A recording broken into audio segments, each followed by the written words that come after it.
दिनों तक तलाश करने के बाद समंदर में पनडुब्बी का मलबा मिला। टाइटन पनडुब्बी के लापता होने के बाद से ही पूरी दुनिया में लोग उसमें सवार 5 लोगों की सलामती की दुआ कर रहे थे। पनडुब्बी 18 जून को टाइटैनिक जहाज का मलबा दिखाने के लिए कनाडा के न्यू फाउंडलैंड से रवाना हुई थी। लेकिन अमेरिकी कोस्ट गार्ड के मुताबिक समंदर में उतरने के कुछ देर बाद ही टाइटन पनडुब्बी में तेज धमाका हुआ था, जिससे उसमें सवार सभी 5 लोगों की मौत हो गई।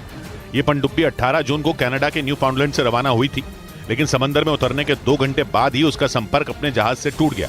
जैसे ये खबर सामने आई, अमेरिका और कनाडा की रेस्क्यू टीमों ने अटलांटिक महासागर में सबसे बड़ा अभियान शुरू कर दिया। बाद में ब्रिटेन और फ्रांस की नौसेना भी इस अभियान से जुड़ गई, लेकिन 5 दिनों तक समंदर में चप्पे चप्पे की तलाशी के बाद उन्हें टाइटन पनडुब्बी का मलबा टाइटैनिक जहाज के मलबे के नजदीक मिला। टाइटैनिक जहाज का मलबा कनाडा के न्यू फाउंडलैंड से 644 किलोमीटर दक्षिण में है और टाइटन पनडुब्बी का मलबा मिलते ही उसमें सवार सभी लोगों के मिलने की संभावना भी खत्म हो गई। अमेरिकी कोस्ट गार्ड के मुताबिक पनडुब्बी में भारी दबाव के बाद हुए धमाके की वजह से यह हादसा हुआ, जिसमें टाइटन पनडुब्बी में बैठकर टाइटैनिक जहाज का मलबा देखने गए 5 लोग अपनी जान गंवा बैठे। रेस्क्यू ऑपरेशन को खत्म करने के बाद अमेरिकी कोस्ट गार्ड के अधिकारियों ने इस हादसे में मारे गए सभी लोगों को श्रद्धांजलि दी। I offer my deepest condolences to the families.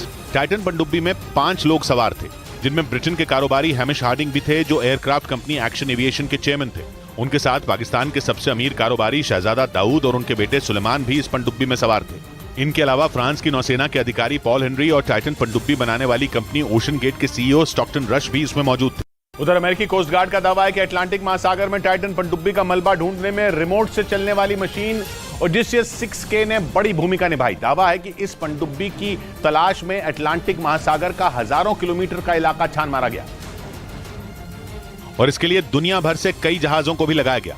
लेकिन 5 दिनों तक चले इस तलाशी अभियान के बाद टाइटन पनडुब्बी के मलबे को ढूंढने में रिमोट से चलने वाली ओडिसियस 6K मशीन की सबसे बड़ी भूमिका रही। अमेरिकी कोस्ट गार्ड के मुताबिक इस मशीन को अमेरिका की एक कंपनी ने बनाया है, जो समंदर की सतह तक जाने में सक्षम है, और इसी मशीन ने 22 फीट लंबी टाइटन पनडुब्बी की तलाश में टाइटैनिक जहाज के आसपास के पूरे इलाके को छान मारा। दावा है कि काफी तलाशी के बाद ओडिसियस 6K मशीन को टाइटैनिक जहाज के नजदीक ही टाइटन पनडुब्बी का मलबा मिला। इस बीच अमेरिकी नौसेना ने दावा किया कि उसके खुफिया हथियार ने टाइटन पनडुब्बी में हुए धमाके की आवाज सबसे पहले सुनी थी। अमेरिकी नौसेना के मुताबिक उसने कई दिन पहले ये आवाज उसी जगह सुनी जहां अंतिम बार टाइटन पनडुब्बी ने अपने जहाज से संपर्क किया था। और इसके लिए अमेरिकी नौसेना ने एक ऐसे खुफिया उपकरण का इस्तेमाल किया जो समंदर की गहराइयों में किसी भी आवाज को आसानी से सुन सकता है। दावा है कि 18 जून यानी जिस दिन टाइटन पनडुब्बी 5 लोगों को लेकर टाइटैनिक जहाज का मलबा दिखाने के लिए रवाना हुई थी, उसी दिन अमेरिकी नौसेना ने अटलांटिक महासागर में धमाके की आवाज सुनी थी। लेकिन खबर है कि वो बिना सबूत किसी नतीजे पर पहुंचना नहीं चाहती थी। इसी वजह से अमेरिकी नौसेना ने ये बात छिपा कर रखी। मीडिया रिपोर्ट के मुताबिक अमेरिकी नौसेना ने जिस खुफिया उपकरण से धमाके की आवाज सुनी थी, उसका इस्तेमाल दुश्मन की पनडुब्बियों पर नजर रखने के लिए किया जाता है।